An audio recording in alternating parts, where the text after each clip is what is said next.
Sahih di Berita RTM, Sahih dan Berimbang. Berita perdana edisi Sabtu 3 September 2022. Saya Andy Reza Rohadian. Dan saya Farhata Lasyati Osman. Berikut paparan utama malam ini. Penerima peranti siswa tidak perlu pulang balik tablet.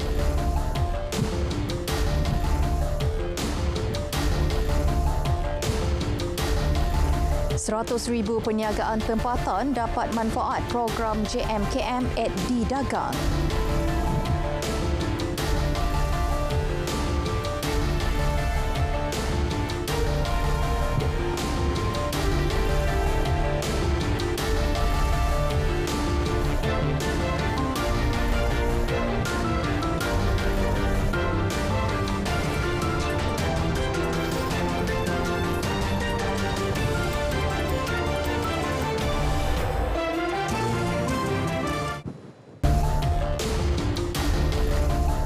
Assalamualaikum, salam keluarga Malaysia. Yang di-Pertuan Agong Al-Sultan Abdullah Riayatuddin Al-Mustafa Billah Shah menzahirkan ucapan tahniah dan penghargaan atas kejayaan sambutan Hari Kebangsaan 2022 di Dataran Merdeka yang disempurnakan dengan cemerlang. Kenyataan Datuk Pengelola Bijaya Diraja Istana Negara, Datuk Seri Ahmad Fadil Syamsuddin berkata, ucapan tahniah dan penghargaan itu turut ditujukan khusus kepada Perdana Menteri Datuk Seri Ismail Sabri Yaakob serta Menteri Komunikasi dan Multimedia Tan Sri Anwar Musa. Al-Sultan Abdullah menzahirkan sukacita dan kagum dengan semangat perpaduan dan cintakan negara yang dipamerkan rakyat pada sambutan berkenaan selain sambutan amat membanggakan di seluruh negara. Seri Paduka juga amat kagum menyaksikan persembahan yang telah ditunjukkan semua kontingen agensi kerajaan dan murid-murid sekolah. Semangat kenegaraan dan cintakan negara yang telah dipamerkan wajar dipuji dan dicontohi. Yang di-Pertuan Agong turut menzahirkan sukacita dan setinggi penghargaan kepada rakyat yang telah hadir memenuhi lokasi majlis dan lokasi sekitar untuk menyertai dan secara berdisiplin menonton sambutan hari bersejarah itu melebihi jangkaan 50,000 individu. Seri Paduka menzahirkan harapan semoga semangat tersebut yang secara langsung mencerminkan keagraban rakyat pelbagai kaum dapat memperkukuhkan lagi keharmonian negara. Baginda turut menzahirkan harapan agar ia juga dipamer dan diteruskan dalam memperingati dan meraihkan Hari Malaysia pada 16 September ini.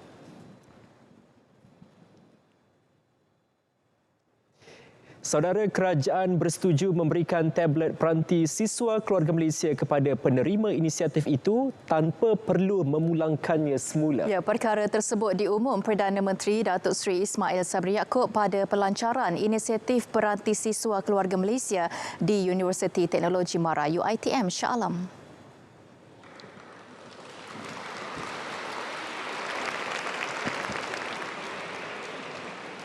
Justru pada hari ini, sukacita saya mengumumkan bahawa kerajaan bersetuju untuk memberikan terus tablet berjenama ini kepada penerima peranti siswa.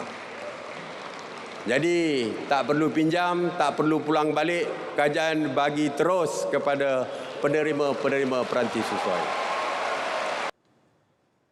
Keputusan itu diambil atas cadangan yang dibuat dalam sesi pertemuan antara Menteri Komunikasi dan Multimedia Tan Sri Anwar Musa bersama Wakil Majlis Perwakilan Pelajar pada 15 Ogos lalu. Sebelum ini, pengumuman inisiatif peranti siswa menggunakan konsep guna pakai, iaitu mahasiswa perlu menyerahkan semula peranti setelah tamat pengajian. Sementara itu, Perdana Menteri berkata kerajaan juga bersetuju untuk memanjangkan tempoh pendaftaran pakej remaja keluarga Malaysia bertujuan memastikan lebih ramai golongan pelajar dan remaja memperoleh akses internet untuk pembelajaran dalam talian dari rumah tanpa kekangan data. Sementara itu, penerima peranti siswa keluarga Malaysia berasa teruja dan berterima kasih atas sumbangan kerajaan. Mereka akui ia memberi manfaat besar dan akan menggunakannya sebaik mungkin. Saya sangat gembira dan Just want nak terima kasih kepada MSU dengan Perdana Menteri. Itu. Saya sangat happy lah sebab dapat bantuan ni sebab dia banyak memberi faedah kepada mahasiswa kan. So saya sangat bersyukur lah dapat ni. Terima kasih PM.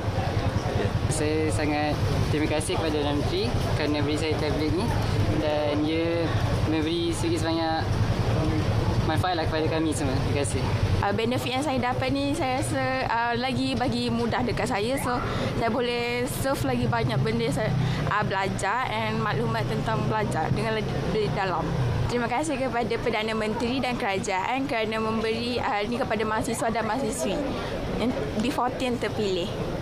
Saya sangat bertuah sebab dipilih untuk mendapat tablet ni dan akan berusaha untuk belajar lebih sungguh-sungguh dan akan menjaganya dengan baik. Terima kasih. Boleh buat rayuan. Menteri Komunikasi dan Multimedia Tan Sri Anwar Musa berkata permohonan peranti siswa keluarga Malaysia secara dalam talian yang gagal akan dirujuk kepada Majlis Persatuan Pelajar di institusi masing-masing untuk tindakan susulan. Jika ada kes-kes rayuan. Kes-kes rayuan yang gagal permohonan secara online, kita akan merujuk kepada persatuan-persatuan pelajar atau persatuan mahasiswa untuk membantu kita membuat perakuan terutama sekali dari segi pengesahan tahap pendapatan keluarga. Kalau sekiranya data-data asas yang kita gunakan mungkin tidak tepat ataupun telah ada perubahan-perubahan, maka rayuan-rayuan juga tetap akan diproses. Sementara itu untuk fasa yang kedua masih lagi dibuka sehingga ke akhir bulan ini. Dalam pada itu, pengagihan peranti siswa bagi fasa 1 akan diselaraskan bersama IPT di seluruh negara secara serentak agar semua pemohon yang lulus mendapat manfaat secepat mungkin. Pengagihan peranti siswa dilaksanakan secara berperingkat bagi memberi peluang kepada pelajar baharu yang menerima tawaran ke universiti pada suku kedua tahun ini. Dalam pada itu, Tan Sri Anwar memaklumkan kaedah pemilihan tender bagi program peranti siswa keluarga Malaysia ditambah baik. Kaedah tender pembekalan terbuka diguna pakai sekaligus membolehkan kerajaan melakukan penjimatan dan meluaskan capaian pemberian. Kita dapat buat beberapa penjimatan dalam bila kita buat tender terbuka dan tender itu sangat kompetitif saya tengok. Jadi kita ada dapat beberapa penjimatan dan daripada penjimatan itulah kita dapat perluaskan mereka yang dapat menerima sampai ke pelajar-pelajar tingkatan 6 hasil daripada penjimatan yang telah dapat dilakukan. Dalam kata lain, kita optimumkan penggunaan siling belanjawan yang telah diluluskan kerana kita mendapat harga yang kompetitif. Peranti yang dibekalkan ini kalau diikutkan harga pasaran jauh lebih tinggi daripada harga yang kita dapat dalam tender terbuka.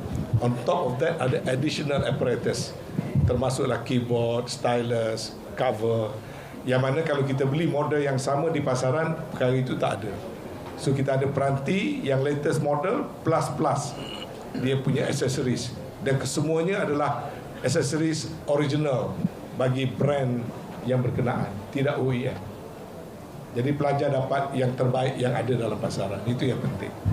Dan waranti dalam pasaran biasanya hanya setahun. Untuk program kita, kerana kita membeli pukam, kita mendapat waranti 2 tahun. Dan itu juga memberi advantage kepada siswa-siswi kita. Program jualan murah keluarga Malaysia @Didagang dilancarkan hari ini. Menerusinya, 100,000 perniagaan tempatan bakal memperoleh manfaat dengan jangkaan jualan kasar melebihi 1.5 bilion ringgit melalui 5 juta transaksi. Tan Sri Anwar berkata 17 rakan platform digital menawarkan promosi dan insentif mampu beli kepada rakyat bermula bulan ini hingga Disember depan. Kita telah menetapkan, jawatankuasa telah menetapkan pembelian online ini hanya untuk warga negara sahaja. Yakni mereka perlu memasukkan data kewarganegaraan, yakni IC. Pada pembelian diskaun ini hanya untuk warga negara sahaja. Dan satu transaksi dihadkan kepada RM500 untuk mendapat RM100 nilai diskaun. Tujuannya supaya lebih ramai orang dapat menerima kemudahan ini. Beliau berkata demikian dalam sidang media selepas menyempurnakan Majlis Pelancaran Jualan Murah Keluarga Malaysia @D Dagang di Plaza Shah Alam, Shah Alam. Kempen merupakan sebahagian inisiatif Belanjawan 2022 dan JMKM @D Dagang bersama rakan platform digital akan menyalurkan sokongan keuangan bernilai RM300 juta kepada perniagaan tempatan melalui pelbagai platform e-dagang dan e-bayar yang bertujuan menambah baik keupayaan jualan serta pendapatan mereka. JMKM @D Dagang kesinambungan program yang telah dilancarkan termasuk Jualan Murah Keluarga Malaysia, Jualan Murah Rangkaian Koperasi dan Jualan Murah @Campus yang dilancarkan Ogos selepas. Promosi dan publisiti berterusan melibatkan kerjasama semua pihak memperlihatkan program Jelajah Aspirasi Keluarga Malaysia JAKM Kedah mencatatkan peningkatan pengunjung pada hari kedua penganjuran. Dengan perkembangan positif itu, dijangkakan edisi ke-9 itu dapat mencapai sasaran 100,000 pengunjung. Setiausaha Bahagian Kanan Pengurusan Kementerian Komunikasi dan Multimedia Mazlam Muttalib berkata, tidak mustahil jumlah pengunjung edisi kali ini adalah tertinggi. Terima kasih kepada semua yang dapat membantu dan nampak gayanya kita buat ni kehadiran betul ramai yang Kedah sebab bukan 4,000 semalam 4,000 semalam dah lebih ramai lagi. Alhamdulillah dijangkakan rekod pengunjung terbesar yang daripada Sarawak mungkin dipecahkan di Kedah kali ini sebab di Sarawak 8,000 pengunjung. KCOM berperanan sebagai pengerusi jawatan kuasa promosi dan publisiti, manakala Kementerian Pembangunan Luar Bandar sebagai Kementerian Peneraju. Dalam pada itu, Ketua Setiausaha Kementerian Pembangunan Luar Bandar, Datuk Ramlan Harun memaklumkan jelajah berkenaan berjaya menarik kehadiran lebih 50,000 pengunjung pada hari pertama.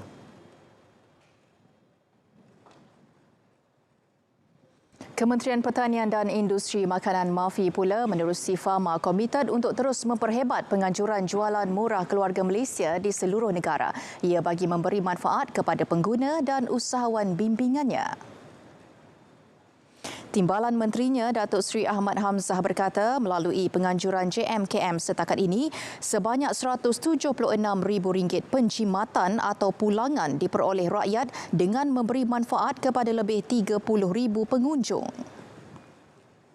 MAFI telah diberikan tanggungjawab untuk menyelenggarakan jualan murah keluarga Malaysia ini.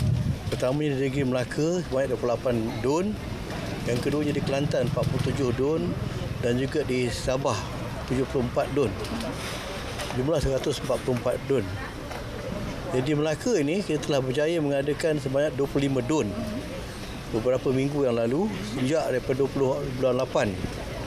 Ia mendapat sambutan yang cukup hebat sekali. Tambah beliau, sebanyak 22 program dilaksanakan bermula 20 hingga 28 Ogos lepas membabitkan nilai jualan terkumpul RM893,000. Program menyokong usaha kerajaan persekutuan dalam mengimbangi kadar inflasi, khususnya mengawal kenaikan harga barang dengan lebih efisien dan berkesan di samping membantu mengurangkan beban belanja terutama golongan berpendapatan rendah. Beliau ditemui pada program JMKM Peringkat Melaka. Sementara itu, Fama menyasarkan kutipan jualan RM11 juta menjelang hujung tahun ini dan setakat ini RM7 juta hasil jualan usahawan dikutip menerusi program dilaksanakan agensi itu, antaranya jualan terus dari ladang, JTDL dan JMKM. Sasaran RM11 juta diyakini dapat dicapai melihat sambutan yang diterima setiap kali program melibatkan usahawan Fama dijalankan di seluruh negara. Kita menyasarkan sehingga hujung tahun nilai jualan kita adalah sebanyak 11 juta dan sehingga kini kita telah pun mencapai nilai jualan oleh usahawan itu sebanyak 7 juta dan saya yakin bahawa ianya dapat mencapai lebih daripada sasaran yang telah pun ditetapkan. dan kita menyasarkan bahawa sebanyak lebih kurang dalam 855 kali operasi untuk jualan terus berladang. Beliau berkata demikian selepas Majlis Pelancaran JMKM 2.0 peringkat Melaka di Merlimau. Tambah beliau, program JTDL melibatkan hampir 15,000 usahawan Fama dari seluruh negara. Fama menyasarkan 855 operasi jualan berlangsung hingga hujung tahun ini. Adakah anda okey? Anda tidak keseorangan. Bukan perasaan, dapatkan bantuan. Adakah anda okey? Saya sedia mendengar. Ya, tahu di mana bantuan? TALK bersama Harmoni. Let's talk. Minda Sihat. Jelajah aspirasi keluarga Malaysia, mai kedah pamer kementerian program bawa faedah. Sukan ayat jualan AJS dan barang murah. Kami bekerja yang jamin kerja bagi mereka. Jom pakak mai ke jelajah aspirasi keluarga Malaysia negeri Kedah. Pada 2 hingga 4 September, 9 pagi hingga 9 malam di Pekarangan Stadium Darul Aman Alok Star, Kedah. Dengan pelancaran logo dan tema minda, fokus dan tumpuan rakyat keseluruhannya akan sama-sama memberikan perhatian, komitmen dan penyertaan untuk kita menyambut hari yang bersejarah ini sebagai satu keluarga besar Malaysia, keluarga Malaysia yang benar-benar teguh bersama. Organisasi komersial boleh didakwa jika pegawai atau kaki tangannya memberi dan melakukan rasuah untuk mendapat sesuatu projek. Malah pengurusan syarikat turut boleh didakwa di mahkamah atas kesalahan yang sama. Pesalah akan didakwa di bawah Seksyen 17A Akta SPRM 2009, kesalahan rasuah oleh organisasi komersial. Denda tidak kurang 10 kali nilai suapan atau RM1 juta mengikut mana yang lebih tinggi atau penjara tidak lebih 20 tahun atau kedua-duanya sekali.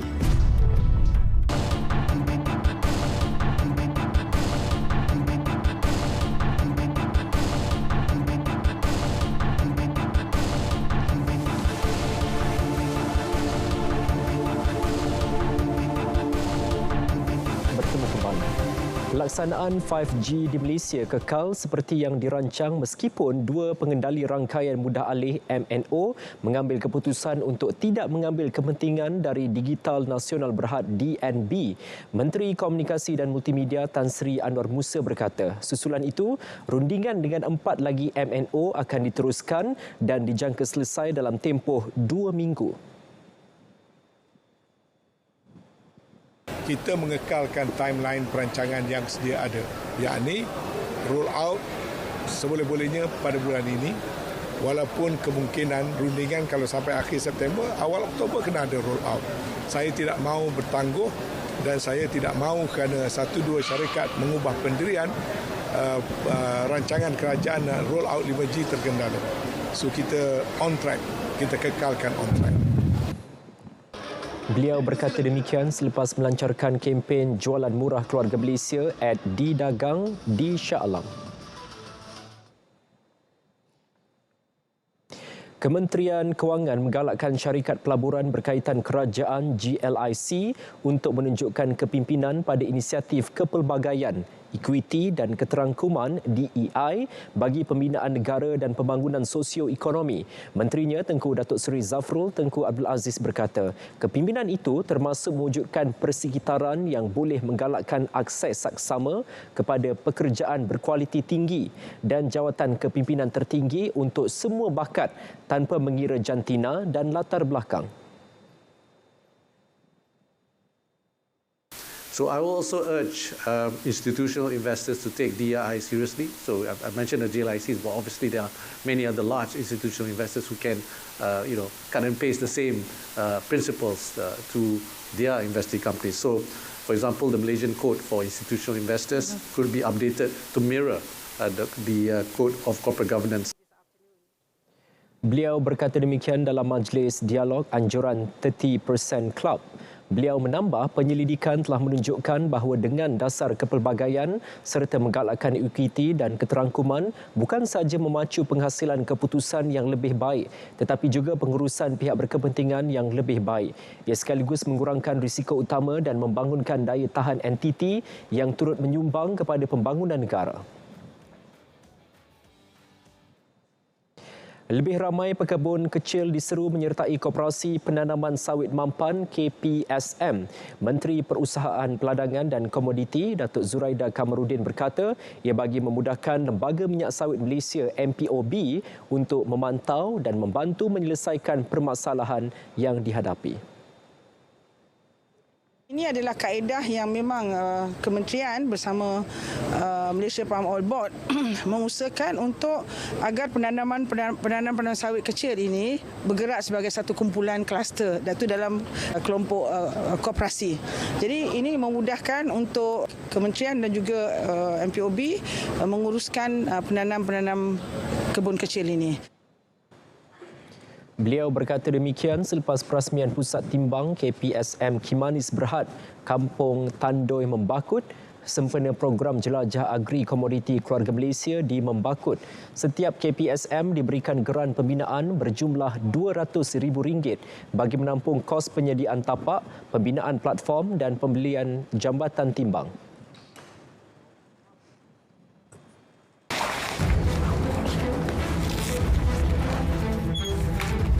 Pintu dah, tingkap dah, CCTV dah, semua dah.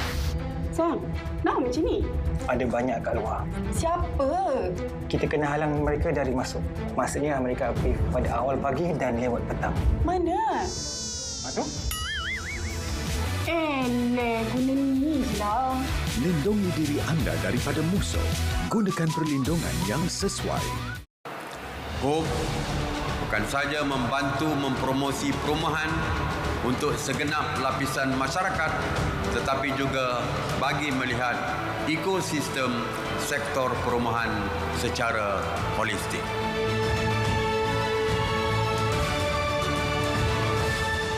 KBS telah membangunkan sistem eMyInt atau Malaysian Youth Index.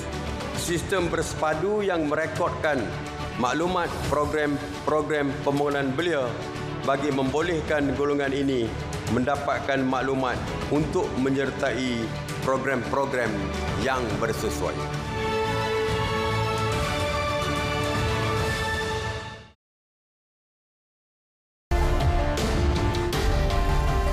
Kementerian Pengajian Tinggi tidak akan campur tangan dalam siasatan video tular calon ijazah Doktor Falsafah PhD Universiti Malaya UM yang mendakwa hasil penyelidikannya diambil penyelia tanpa kebenaran.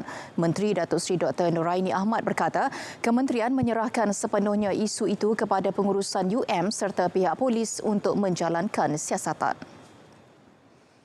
Setiap universiti jelasnya mempunyai kuasa autonomi masing-masing untuk menjalankan siasatan dalaman. UM telah membuat laporan polis berkaitan dengan yang TikTok yang viral tersebut dan saya rasa eloklah kita tunggu laporan daripada polis dan siasatan daripada polis berkaitan perkara berkenaan sebab UM dia telah menghantar laporan dan dia menyatakan bahawa dia telah membuat laporan polis berkaitan dengan allegation tersebut. Pengurusan UM juga telah menghantar laporan berhubung dakwaan pelajar berkenaan kepada kementerian bersama laporan polis.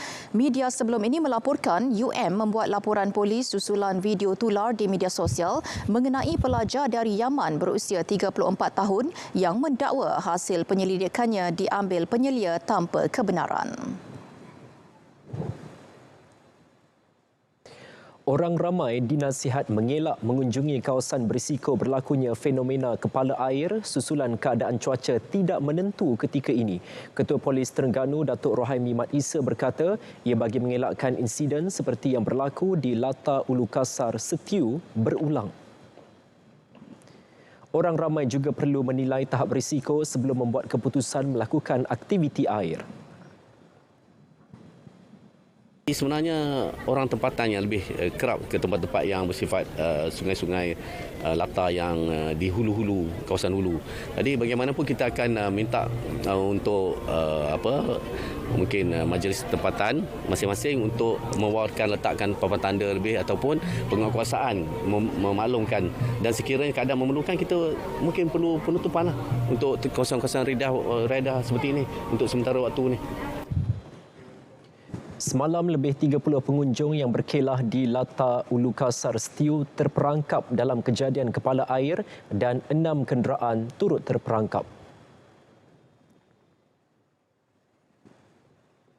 Ya, mesra pelancong dan hak pusat ibadah dan dakwah itu antara tarikan Masjid Negara. Masjid dengan kubah biru berbentuk payung itu juga ada pelbagai kisah menarik keluarga Malaysia di sebalik pembinaannya. Dilaila Kadir ada perinciannya.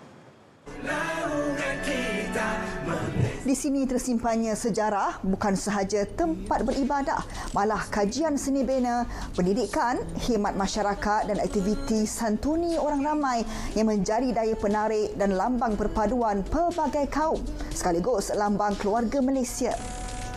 Mula dibina pada 1963, Masjid Negara menjadi simbolik Islam sebagai agama rasmi.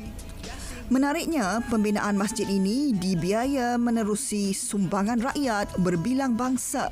Yang ini dapat melambangkan bahawa masyarakat di Malaysia yang berbilang kaum dan juga agama ini bersatu hati sebenarnya untuk memupuk rasa harmoni dalam kalangan masyarakat berbilang kaum dan juga agama. Reka bentuknya yang unik turut menjadi pusat rujukan pelajar dan arkitek termasuk dari luar negara. Dia punya kubah itu pun bentuk yang seperti payung yang sedang mengembang, kan, bentuk payung sedang mengembang, dan itu melambangkan negara kita pada waktu itu baru saja dibentuk dan sedang mengembang. Jadi itu salah satu perlambangannya. Dan untuk menara azan ataupun juga ada perlambangan yang lebih kurang serupa, yakni merupakan, kalau kita lihat di bahagian atas tu, seperti payung yang tertutup yang mana selalu ditemui di balairong seri untuk istana-istana yang melambangkan kedaulatan raja, salah satu daripada lambang kedaulatan raja. Makam Pahlawan juga antara tarikan Masjid Negara yang menjadi tempat persemadian pemimpin dan wira yang banyak berjasa kepada negara. Ini salah satu daripada daya tarikan sebenarnya. Begitu juga daripada pelancong-pelancong di luar negara. Mungkin sebahagian masjid tak ada, tapi Masjid Negara ada meletakkan ataupun menempatkan pahlawan-pahlawan yang kita katakan dulu-dulu, pahlawan-pahlawan tentang kemerdekaan, berkaitan kemerdekaan, dan kalau yang kemudian ini yang berkaitan dengan pembangunan. Menjunjung konsep keluarga Malaysia, pengisian program di Masjid Negara terbuka kepada semua tanpa mengira latar belakang agama. Kita juga menyediakan bantuan sebenarnya. Bantuan dari sudut bantuan asnaf, fakir miskin, orang kurang upaya, yang sakit, semua kita bagi. Tak kira bangsa, tak kira agama. Seiring era pendigitalan, Masjid Negara memperkasa program bersesuaian peredaran zaman bertepatan statusnya sebagai salah satu ikon negara. Dilaila Kadir, RTM. Jika sebelum ini cuti tanpa rekod bagi urusan kematian hanya tertakluk kepada kematian suami dan isteri, ibu kandung dan bapa mertua, bapa kandung dan bapa mertua serta anak saja. Penambahbaikan tafsiran ahli keluarga diperluas kepada kematian yang melibatkan adik-beradik, nenek dan datuk bagi anggota perkhidmatan awam.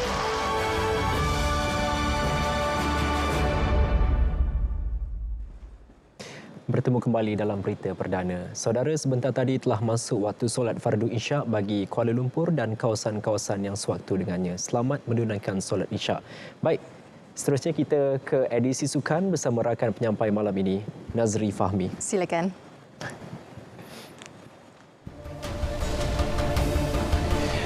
Perdana Menteri umum bantuan buat yakin.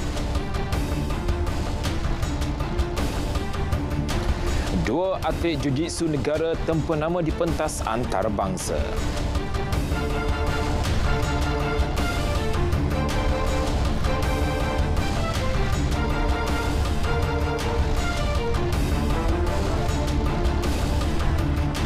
Assalamualaikum, salam sukan untuk semua. Kita bukan dengan perkembangan sukan ini terlebih dahulu. Yayasan Kebajikan Atlet Kebangsaan YAKIB menerima bantuan berjumlah RM3 juta daripada kerajaan bagi tahun 2021 dan 2022. Sumbangan itu diumumkan Perdana Menteri Datuk Seri Ismail Sabri Yaakob bagi membantu YAKIB membela nasib kira-kira 3,000 ahlinya. Bismillahirrahmanirrahim. Menurut Perdana Menteri, sumbangan tersebut dijangka dapat membantu YAKIB menjalankan peranan membantu bekas-bekas atlet negara dari segi bantuan perubatan, bencana dan perniagaan kecil.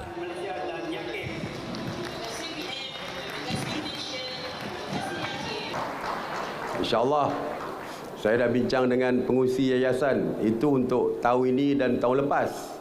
Tahun depan ada lagi. InsyaAllah kita akan bagi.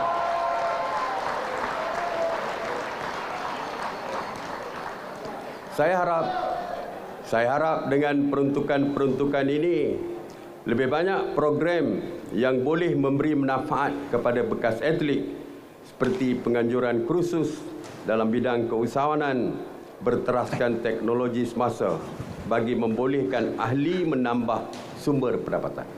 Beliau turut meminta Menteri Belia dan Sukan Datuk Seri Ahmad Faizal Azumu mengenal pasti satu kawasan untuk membina Wisma YAKIB. Jadi, eloklah Yang Berhormat Menteri tengok tanah-tanah tersebut supaya sebahagiannya boleh diberikan kepada YAKIB untuk pembinaan Wisma YAKIB. Beliau ditemui pada Mesyuarat Agung Tahunan ke-7 YAKIB di Ibu Negara. Sementara itu, Menteri Belia dan Sukan Datuk Seri Ahmad Faizal Azumu memberi jaminan pencarian tapak kawasan untuk pembinaan Wisma YAKIB akan dilakukan secepat mungkin.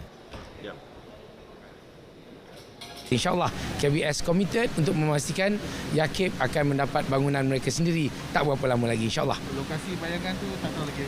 Tentunya tidak jauh daripada pusat pentadbiran negara di Putrajaya ataupun di sekitar Kuala Lumpur, insyaAllah. Atlet negara terus mengharumkan nama Malaysia di pentas antarabangsa. Terbaru, dua atlet Jiu-Jitsu wanita mencipta kejayaan luar biasa pada kejohanan World Master Persekutuan Jiu-Jitsu Antarabangsa Brazil 2022 di Las Vegas, Amerika Syarikat semalam. Cassandra J. Poyong mewakili tim Buddha International meraih pingat emas dalam kategori Master One Purple Feather, manakala seorang lagi atlet negara, Lee Ai-jin, yang juga mewakili tim Buddha International mengungguli kategori Master Two Purple Roster. Persekutuan Jiu-Jitsu Malaysia dalam hantaran media sosialnya turut mengucapkan tahniah kepada kedua-dua atlet berkenaan. Kejayaan Cassandra dan Ai-jin di Las Vegas itu disifatkan sebagai hadiah istimewa sempena sambutan Hari Kebangsaan ke-65 dan Hari Malaysia.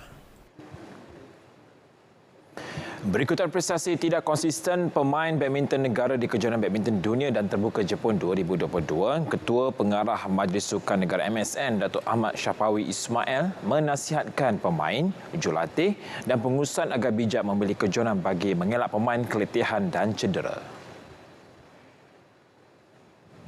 Kita tidak boleh menjangkakan pemain-pemain badminton kita akan buat double picking performance yang baik. Lee Zijia, for example, meninggalkan Commonwealth Game untuk concentrate, jadi dia single picking. Sedangkan pemain-pemain lain try untuk pick di Commonwealth Game dan dalam masa sama cuba pick again di World Championship. Apatah lagi dengan Japan Open yang selepas World Championship. Jadi kita kena faham proses of conditioning proses dalam competition period yang pack ataupun yang back-to-back competition. Selepas kejohanan badminton dunia yang menyaksikan gandingan Aaron Chia dan So Woo-hee muncul juara kategori berguru lelaki di Tokyo, tiada wakil negara melepasi saingan suku akhir dalam saingan terbuka Jepun selepas itu. Sementara itu, susulan kejayaan bergelar juara dunia, pelbagai ganjaran dan insentif diterima bergu badminton lelaki negara Aaron Chia dan So Ho Yik. Bagi Aaron yang berasal dari Batu Berendam Melaka, imbuhan dari Kerajaan Negeri Melaka pula kini menanti. Ketua Menteri Datuk Seri Sulaiman Muhammad Ali berkata, kerajaan negeri tidak pernah melupakan jasa anak kelahiran Melaka yang mengharumkan nama negeri dalam mana-mana pertandingan. Pemain itu pernah menerima imbuhan sebelum ini ekoran kejayaan membawa pulang pingat gangsa Olimpik di Tokyo 2020. Aaron dan Woyi juga masing-masing bakal menerima RM150,000 setiap seorang daripada Persatuan Badminton Malaysia BAM selain RM50,000 menerusi sumbangan penaja.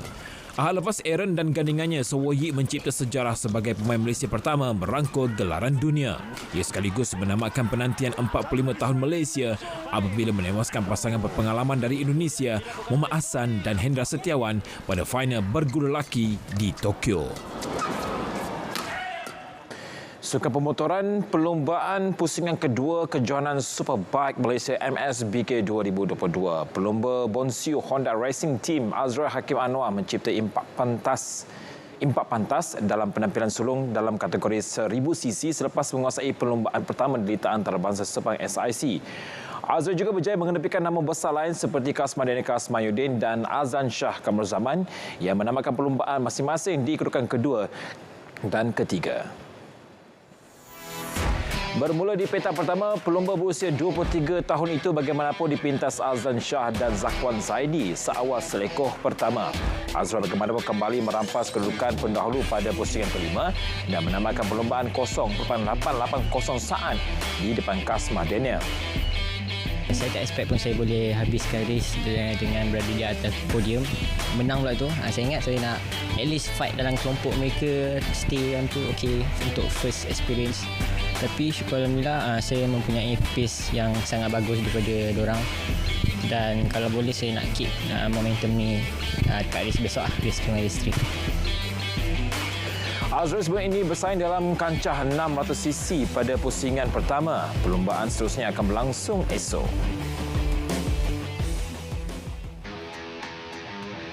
Sementara itu, pelumba Indonesia Andi Farid Izhan turut mencipta sensasi dalam penampilan pertama beliau di MSBK. Pelumba Astra Honda Racing Team itu menampilkan tunggangan bertenaga untuk menguasai saingan 600cc. Tempat kedua dimenangi pelumba SIC Racing Muhammad Ibrahim Muhammad Nordin, manakala Muhammad Helmi Azman berpuas hati di kedudukan ketiga.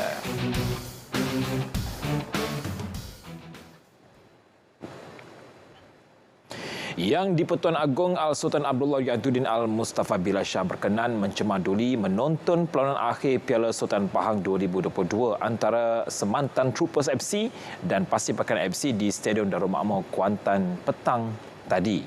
Pada perlawanan julung kali itu, menyaksikan pasukan Pasir Pekan FC dari Kelantan muncul juara selepas menewaskan Semantan Troopers FC 2-1. Selepas tamat perlawanan, baginda kemudian berkenan menyampaikan hadiah wang tunai berjumlah RM20,000 kepada Pasir Pekan FC bersama piala serta medal. Manakala Semantan Troopers FC menerima hadiah wang tunai berjumlah RM10,000 selaku tempat kedua dan KRUFC dari Kuala Lumpur meraih tempat ketiga membawa pulang wang tunai RM5,000 berserta medal. Turut berangkat pada perlawanan itu anak anda baginda pemangku Raja Pahang Tengku Hasanal Ibrahim Alam Shah dan Tengku Arif Bendahara Tengku Muhammad Iskandar Yaituddin Shah. Selain itu turut mengiringi baginda Menteri Besar Datuk Seri Wan Rosli Wan Ismail serta Barisan Esko Kerajaan Negeri. Baginda sebelum itu berkesempatan berangkat ke Karnival Bola Sepak Akar Umbi bawah 12 tahun yang diadakan sempena Piala Sultan Pahang 2022 di Padang Sintetik Majlis Bandaraya Kuantan. Sepanjang minggu lalu, arena sukan tanah air diwarnai dengan pelbagai pencapaian membanggakan oleh atlet negara. Paling mencuri tumpuan sudah tentunya kejayaan bergu lelaki negara Aaron Chia dan So Ho Yik yang merangkul juara dunia di Tokyo sekaligus menjadi hadiah paling istimewa sempena Hari Kebangsaan yang disambut pada 31 Ogos lalu. Kita ikuti sorotan mingguan sukan disediakan oleh Alif Ashraf Kamano. Peluang. Lakaran sejarah baharu Sukan Negara diukir Erincha Sowoyik apabila menamatkan penantian selama 45 tahun untuk bergelar juara dunia pertama dari Malaysia di Tokyo, Jepun. Pasangan negara itu berjaya menundukkan beregu berpengalaman Indonesia Muhammad Ahsan Hendra Setiawan 21-19, 21-14 dalam aksi final kejohanan badminton dunia Ahad lalu. Kejayaan itu turut mendapat penghargaan yang di-Pertuan Agong Al-Sultan Abdullah Riayatuddin Al-Mustafa Billah Shah dan Raja Permaisuri Agong Tunku Hajah Azizah Aminah Maimunah Iskandariah. Turut sama memberikan ucapan tahniah Perdana Menteri Datuk Seri Ismail Sabri Yaakob dan Menteri Belia dan Sukan Datuk Seri Ahmad Faizal Azumu. Desas-desus siapakah bakal mengisi kekosongan jurulatih skuad bawah 23 tahun negara akhirnya terjawab selepas Persatuan Bola Sepak Malaysia FAM mengumumkan penolong ketua jurulatih kebangsaan E. Elavarasen sebagai pengganti sebelum ini Brad Melanie.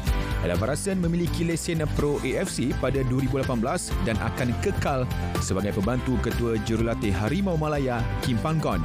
Dalam skuad bawah 23 negara, beliau akan dibantu jurulatih dari Spanyol Juan Torres Garrido yang sebelum ini jurulatih skuad bawah 23 Kelab Granada.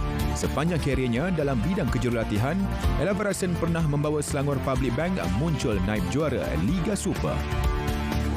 Persiapan kontijen peserta Sukan Malaysia Sukma ke-20 yang akan berlangsung dari 16 hingga 24 September ini terus giat dijalankan. Skuad bola tampar wanita wilayah Persekutuan mengintai gelaran juara dalam penyertaan Sukma kali ini.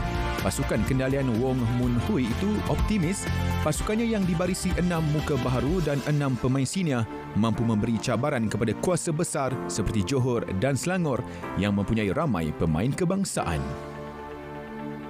Dalam pada itu, skuad renang lelaki wilayah Persekutuan diletakkan sebagai sandaran utama untuk membolot 8 pingat emas yang ditetapkan. Jurulatihnya Daniel Bego yakin Q Ho Yan yang meraih 4 emas dan 2 perak pada edisi lalu akan terus menyinar pada tamasya kali ini. Pada tamasya ini nanti, acara renang bakal menawarkan keseluruhan 38 pingat emas. Itu mengakhiri edisi Sukan 3 September 2022.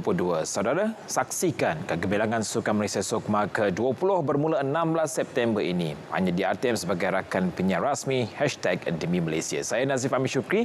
Salam keluarga Malaysia dan salam sukan untuk semua.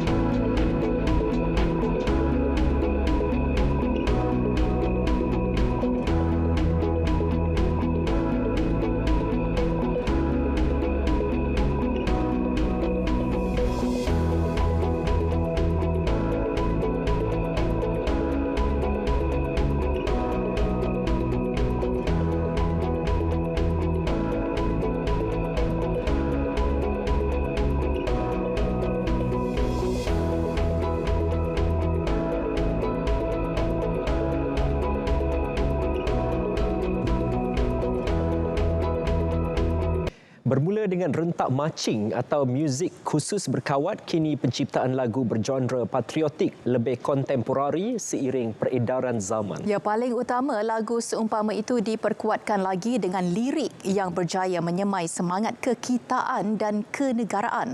Ikuti laporan Sazwani Samsu.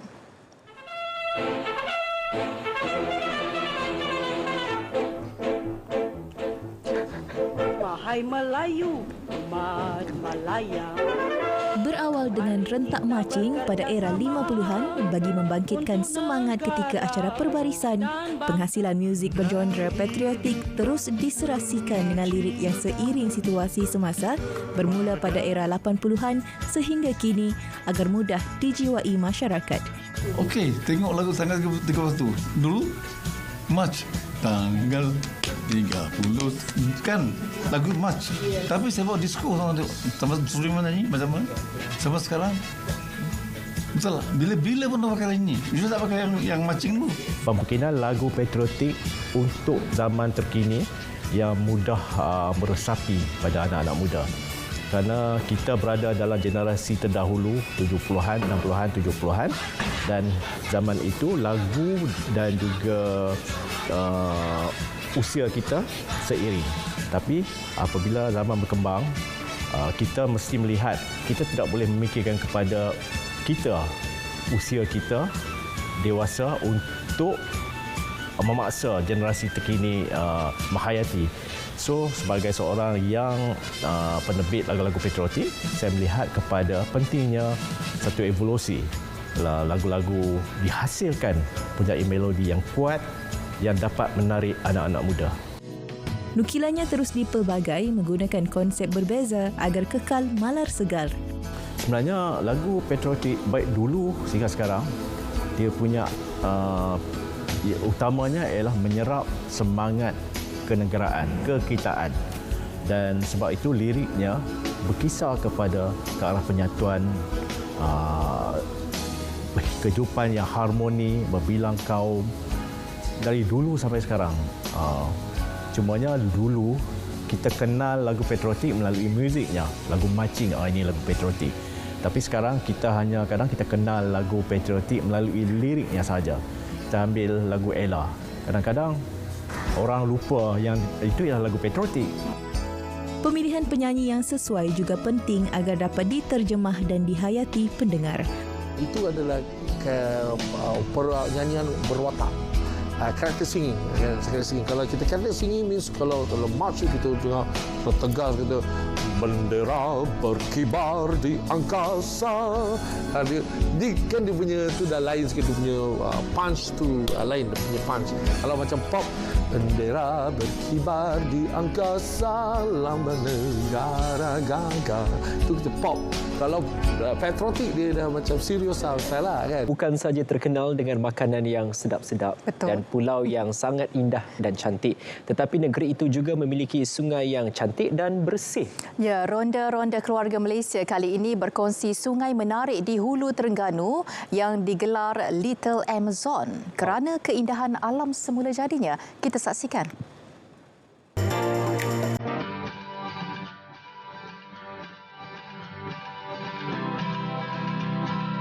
Keindahan flora dan fauna yang menghiasi keunikan sungai menyingkap satu lagi khazanah negeri Terengganu yang masih terpelihara. Sungai Kuala Berang yang terletak di daerah Hulu Terengganu dan digelar Little Amazon of Terengganu ini menjanjikan pengalaman eksplorasi alam yang mengujakan. Pelbagai aktiviti boleh dilakukan termasuk berkayak menerokai keindahan sungai. Kita nak main kayak. Panjang juga 7 km katanya. Lihat.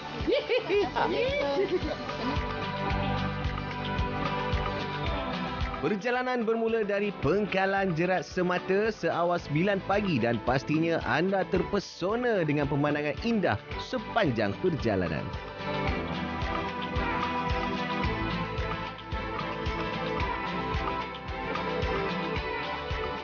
Keindahan flora dan fauna termasuk pelbagai spesies burung, monyet dan jika bertuah, anda berpeluang melihat aksi memerang di pinggir sungai.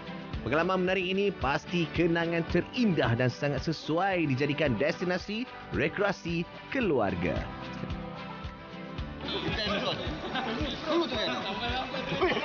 Ada kayu, ada kayu. Ada kayu. Mana?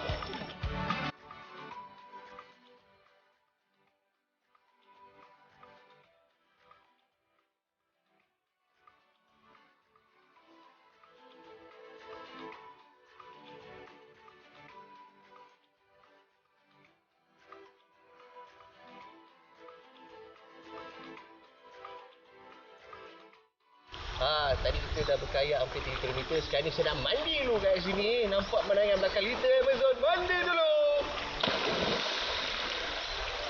Mati.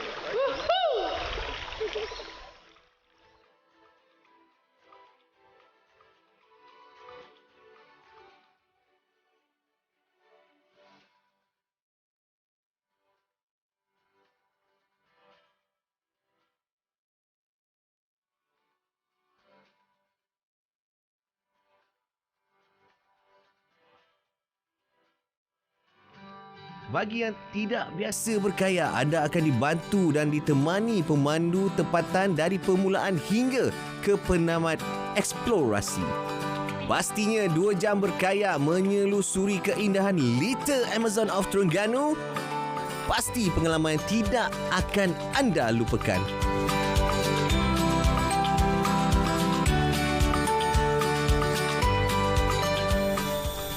Memang menarik main rakit dekat sini tadi kan. Rakit? Oh, bukan rakit. Oh, kayak. Dekat mana kita main tadi? Jangan lupa datang ke Kuala Terengganu. Kuala Terengganu pula. Dekat Kuala Berang ni kita main rakit. Kan?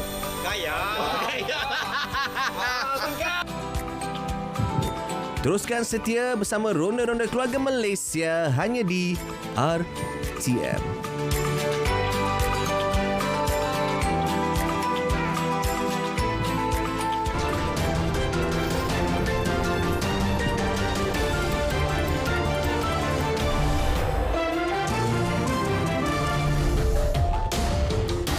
Ya, tak pernah berlaku di sini tapi sering kali berlaku di beberapa negara. Ya, membonceng motosikal beramai-ramai bukan 2, bukan 3, tetapi 7 penumpang untuk satu motosikal. Jangan tiru aksi ini. Kita saksikan dalam hashtag. Video ini meraih 1.2 juta tontonan di Twitter. Aksi 7 sekeluarga membonceng sebuah motosikal mendapat pelbagai reaksi warganet. Bukan sahaja lebih muatan, malah tidak mengenakan topi keledar. Tindakan ini terang-terang melanggar undang-undang telah pun menimbulkan kebimbangan warganet terhadap keselamatan mereka juga pengguna jalan raya yang lain. Seorang nelayan bertindak menyorok ke dalam sebuah peti sejuk sebelum botnya karam. Selepas 11 hari, peti sejuk berkenaan ditemui sekumpulan nelayan Suriname sekaligus menyelamatkan Romualdo Macedo Rodriguez. Perkongsian kejadian ini mendapat pelbagai reaksi warganet yang melahirkan rasa syukur buat Rodriguez. Fenomena aurora di kawasan Kutub Utara sering mendapat perhatian kerana ia sangat menakjubkan. Fenomena alam yang luar biasa ini memaparkan warna-warni yang indah dan menarik. Kebanyakan aurora terjadi sekitar 97 hingga 1000 km atas permukaan bumi. Fenomena luar biasa ini di Alaska, Amerika Syarikat dikongsi pengguna Instagram Vincent Levina dan ditonton kira-kira 3.2 juta warganet selain mendapat 3.4 juta tanda suka.